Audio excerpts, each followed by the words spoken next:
शादी के बाद एक्स्ट्रा मैरिटल अफेयर करना या अवैध संबंध बनाना, क्या ये आज की डेट में ऑफेंस है? क्या इसमें पुलिस डायरेक्ट एफआईआर दर्ज करके अरेस्ट कर सकती है या ये कोई ऑफेंस नहीं है? क्या कहता है हमारा सुप्रीम कोर्ट और क्या कहता है हमारा कानून?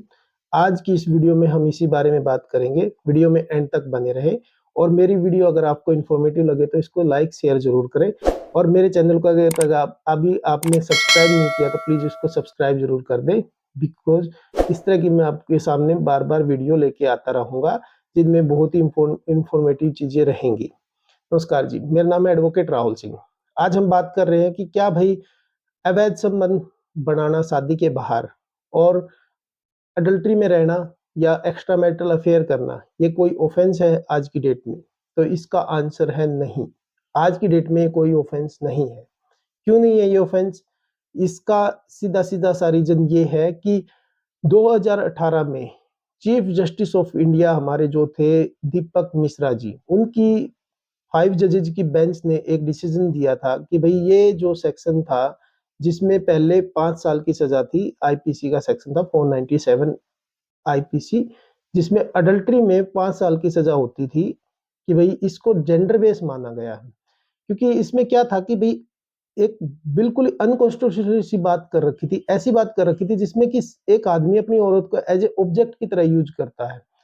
कैसे करता है? देखिए, मैं उसकी डेफिनेशन बताता हूँ। क्या था इसमें? अगर कोई आदमी किसी शादीशुदा औरत के साथ में संबंध बनाता है और उसमें उसके हस्बैंड की कंसेंट नहीं है, तो इसको एक अडल्टरी में ऑफेंस माना जाएगा और उसको 5 साल तक की सज़ा दी जाएगी। तो इसमें क्या है? एक आदमी अपनी वाइफ़ को अगर कंसेंट देता है कि भई दूसरे आदमी के साथ में संबंध बनाओ या एक्स्ट्रा मैरिटल अफेयर में रहो, तो ये कोई ऑफेंस नहीं है। अगर वो आपत्ति करता है, वो एफआईआर दर्ज कराता है, तो उस दूसरे आदमी को सज़ा होगी। ये तो एक तरह से एक तो जेंडर बेस्ड हो गया, बिल्कुल साफ-साफ दिख रहा है कि भई ये तो एक जेंडर बेस्ड सेक्शन है और उसके साथ में उस आदमी को सज़ा दिलवा रहे हैं। औरत का क्या? औरत ने भी तो ऑफेंस किया है। आदमी ने थोड़ी ऑफेंस किया, औरत ने भी ऑफेंस किया। वो अदर आदमी के साथ में जाके एक्स्ट्रा मैरिटल अफेयर में है, तो ये था।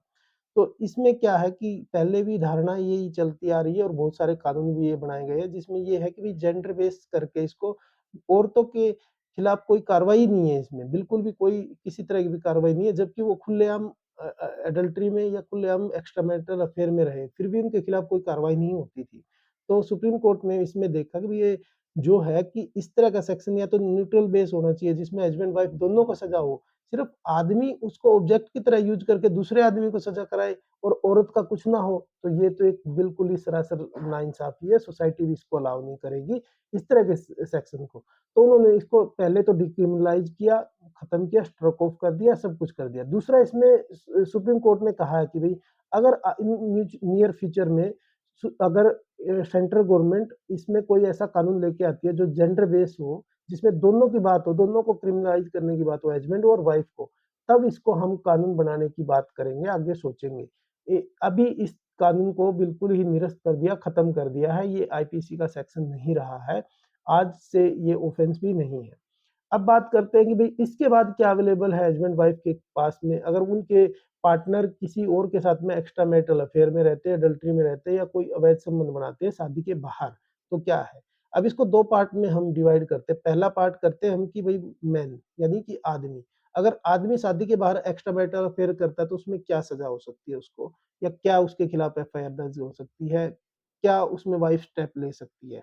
तो पहला इसमें 498 ए इसमें 498 ए में एफआईआर दर्ज कराई जा सकती है। वाइफ इसमें एफआईआर दर्ज कराएगी 498 ए में, क्योंकि बहुत सारे हाई कोर्ट ने अपनी ऑब्जर्वेशन दी है। उसमें उन्होंने साफ-साफ कहा है कि भई वाइफ जो है, अगर उसको पता चल जाता है उसका हस्बैंड एक्स्ट्रा मैरिटल अफेयर में है, तो एक मेंटल ट्रॉमा उसको हो जाएगा, एक मेंटल परेशानी उसको हो जाएगी, जो ट्रॉमा उसको कई तरह से उसको लेके जाएगा। जैसे वो अपनी लाइफ को एंड करने की सोचेगी और कई तरह की चीज़ें सोचेगी। तो ये होगा और इस तरह के उसमें अंडर सेक्शन 498 ए में क्रूरल्टी का ग्राउंड दिया गया है, मेंटल और फिजिकल क्रूरल्टी। अगर कोई हस्बैंड अपनी वाइफ को मेंटली या फिजिकली वो करता है, हैरेसमेंट करता है, तो उसमें आएगा ये सेक्शन में। तो वो 498 ए में हस्बैंड के खिलाफ में एफआईआर दर्ज करा सकती है और उसके साथ खिलाफ कार्रवाई करा सकती है और उसमें 7 इयर्स की सज़ा भी है। आपको पता ही है इस सेक्शन के बारे में। अब बात करते हैं हम दूसरा कि वाइफ और दूसरा क्या कर सकती है? इसमें दूसरा वाइफ कर सकती है, इसमें डिवोर्स का ग्राउंड मान सकती है। क्योंकि सुप्रीम कोर्ट ने भी जब अपनी जजमेंट दी थी तो उन्होंने कहा था हम इसे सिर्फ़ 498 ए एडल्टरी को डिक्रिमिनलाइज़ कर रहे हैं, लेकिन ये डिवोर्स का ग्राउंड रहेगा। आज भी इसमें डिवोर्स आप माँग सकते हो एडल्टरी के ग्राउंड पे। उसमें क्या है कंडीशन, उसमें जो अडल्टरर है, जो अदर है, उसको उसमें पार्टी बनाया जाएगा। पार्टी बना के उसका नाम वगैरह सब कुछ डाल के स्ट्रिक्ट प्रूफ देना पड़ेगा कि भई इनके बीच में एडल्टरी के ये होते सारे सेक्सुअल इंटरकोर्स या कोई फ़ोटोग्राफ, कोई वीडियो कुछ भी है उनके पास अवेलेबल ऑडियो के फ़ॉर्म में जो भी अवेलेबल है जिसमें वो एडमिशन है कि भई उनके बीच में सेक्सुअल इंटरकोर्स हुआ है, फिज़िकल रिलेशन बने हैं, तो इस तरह का कोई डॉक्यूमेंट है तो वो एडल्टरी के ग्राउंड पे करके उसमें फाइल कर सकते हैं। अब ये तो बात होगी औरतों के लिए कि भई औरतें 2 काम कर सकती हैं, एक तो 498 आईपीसी में एफआईआर दर्ज करा के उसमें सज़ा दिलवा सकती है, दूसरा उसमें डिवोर्स के ग्राउंड को लेके। अब आ जाती है आदमियों के लिए, अगर हस्बैंड एक्स्ट्रा मैरिटल अफेयर करता है नहीं सॉरी, अगर वाइफ एक्स्ट्रा मैरिटल अफेयर करती है तो हस्बैंड क्या उसमें कार्रवाई करेगा? तो इसमें क्या होगा, हस्बैंड अगर इसमें एक्स्ट्रा मैरिटल अफेयर करने वाली वाइफ के खिलाफ कार्रवाई करेगा तो उसमें 2-3 उनके लिए भी अवेलेबल है। लेकिन इसमें क्रिमिनल कोई वो चीज़ नहीं कर सकता, क्रिमिनल कोई उनके खिलाफ कार्रवाई नहीं कर सकता, कैसे नहीं कर सकता? क्योंकि कोई भी ऐसा आईपीसी का सेक्शन नहीं है अभी तक, ना ही आने वाले जो 1 जुलाई से कोई एक न्यू लॉ इंट्रोड्यूस हो रहा है, उसमें भी कोई ऐसा प्रोविज़न अभी तक फिलहाल नहीं देखा गया है, जिसमें अगर वाइफ़ एक्स्ट्रा मैरिटल अफेयर में रहती है या एडल्टरी में अवैध संबंध बनाती है, तो उसके खिलाफ कोई कार्रवाई करी जा सके, ऐसा कोई भी सेक्शन नहीं है। हाँ, इसमें 2 चीज़ें हैं, अगर हस्बैंड को पता चलता है कि उसकी वाइफ़ एक्स्ट्रा मैरिटल अफेयर में है, तो उसमें उसके खिलाफ डिवोर्स केस फाइल करके उस अडल्टरर मैन को पार्टी बनाएगा और साथ में वो प्रूफ लगाएगा, जो भी प्रूफ है, जैसे कि एक तो वो क्या बोलते हैं उसको, उम, उनका एडमिशन है उसके बीच में कि भई उनके बीच में सेक्सुअल इंटरकोर्स हुआ है, फिजिकल रिलेशन हुए तो ये आएगा उसके अंदर। दूसरा उसके अंदर आएगा कि भई उनका स्ट्रिक्ट प्रूफ किसी भी फ़ॉर्म में हो, इलेक्ट्रिक फ़ॉर्म में हो, जैसे व्हाट्सएप मैसेज हो, ऑडियो कॉल हो या फिर या वहाँ पे कोई वीडियो हो उनके बीच की, जिसमें साफ दिख रहा है उनके बीच में फिजिकल रिलेशन है। तो ऐसे उसको 65 B of the Evidence Act का सेक्शन वो सर्टिफ़िकेट लगा के उसमें कर सकते हैं। अब बात करते हैं हम दूसरी कि भई और क्या कर सकते हैं? अगर इस तरह का पता चलता है हस्बैंड को कि वाइफ़ एक्स्ट्रा मैरिटल अफेयर में, तो वहाँ पे मेंटेनेंस का भी ग्राउंड नहीं बनता। वाइफ़ अगर अडल्टरी में रहती है तो मेंटेनेंस वो क्लेम नहीं कर सकती अपने हस्बैंड से। तो यहाँ पे वाइफ़ की मेंटेनेंस भी रुकवाई जा सकती है, मेंटेनेंस को भी डिक्लाइन करा जा सकता है, अगर इस तरह का कोई मेंटेनेंस का केस वाइफ़ ने हस्बैंड के खिलाफ फाइल कर रखा है।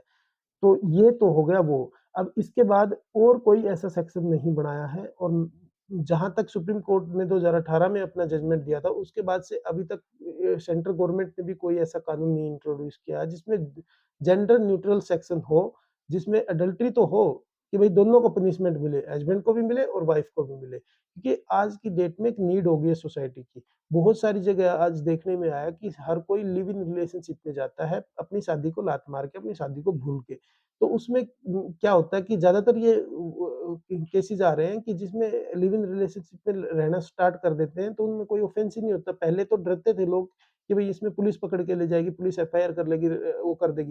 लेकिन आजकल कोई इस पे कोई कार्रवाई नहीं है, कोई क्रिमिनल ऑफ़ेंस ही नहीं है, तो ये बहुत सारे बढ़ते जा रहे हैं, जिससे मैट्रिमोनियल केसेज़ बढ़ते जा रहे हैं, उसमें डिवोर्स केस दिन प्रतिदिन बढ़ते जा रहे हैं, जिसमें आ रहे हैं वो चीज़ें। तो इसमें कोई कानून सेंट्रल गवर्नमेंट को जल्दी से जल्दी इंट्रोड्यूस कराना चाहिए, जिससे ये इस तरह का कानून आने के बाद में फिर लोगों को थोड़ी-सी राहत मिलेगी। अगर मेरी ये वीडियो आपको इन्फॉर्मेटिव लगे तो इसको लाइक, शेयर ज़रूर करें और अभी तक मेरे चैनल को सब्सक्राइब नहीं किया तो सब्सक्राइब ज़रूर करें, ताकि मैं आपको नेक्स्ट व्लॉग में और भी इसी तरह का टॉपिक पे कोई और अच्छी वीडियो बना के शेयर करूँगा। Thank you.